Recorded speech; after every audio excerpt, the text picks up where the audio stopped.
തർക്കമുണ്ടായിരുന്ന മണ്ഡലങ്ങളിൽ ജില്ലാ കമ്മിറ്റികൾ നൽകിയ പുതുക്കിയ പട്ടിക പരിഗണിച്ചാണ് സ്ഥാനാർത്ഥി നിർണയത്തിൽ സിപിഎം അന്തിമ ധാരണയിലെത്തിയത്. തൃപ്പൂണിത്തുറയിൽ ദിനേശ് മണി പിന്മാറിയ സാഹചര്യത്തിൽ ഡിവൈഎഫ്ഐ നേതാവ് എം സ്വരാജ് സ്ഥാനാർത്ഥിയാകും. കൊല്ലത്ത് നടൻ മുകേഷിന്റെയും ആറന്മുളയിൽ മാധ്യമപ്രവർത്തക വീണ ജോർജിന്റെയും സ്ഥാനാർത്ഥിത്വത്തിനും സിപിഎം സംസ്ഥാന സെക്രട്ടേറിയറ്റ് അന്തിമ അംഗീകാരം നൽകി. ഇരുവരെയും സ്ഥാനാർത്ഥിയാക്കുന്നതിനെതിരെ നേരത്തെ മണ്ഡലം കമ്മിറ്റികളിൽ നിന്ന് രൂക്ഷമായ എതിർപ്പുയർന്നിരുന്നു.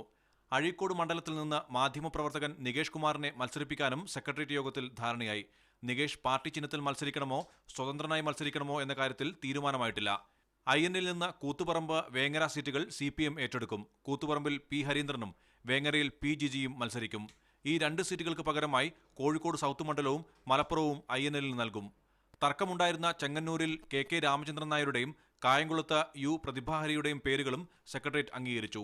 അതേസമയം ഇരിങ്ങാലക്കുടയിലും വടക്കാഞ്ചേരിയിലും പുതിയ പേരുകൾ നിർദ്ദേശിക്കാൻ ജില്ലാ കമ്മിറ്റിയോട് സംസ്ഥാന നേതൃത്വം ആവശ്യപ്പെട്ടു. ഘടകകക്ഷികളുമായി വെച്ചുമാറാൻ ഉദ്ദേശിക്കുന്ന മണ്ഡലങ്ങളിലെ സ്ഥാനാർത്ഥി നിർണയം 28-നുള്ള LDF യോഗത്തിനു ശേഷം നടത്താനാണ് നേതൃത്വത്തിന്റെ ആലോചന. മീഡിയ 1 തിരുവനന്തപുരം.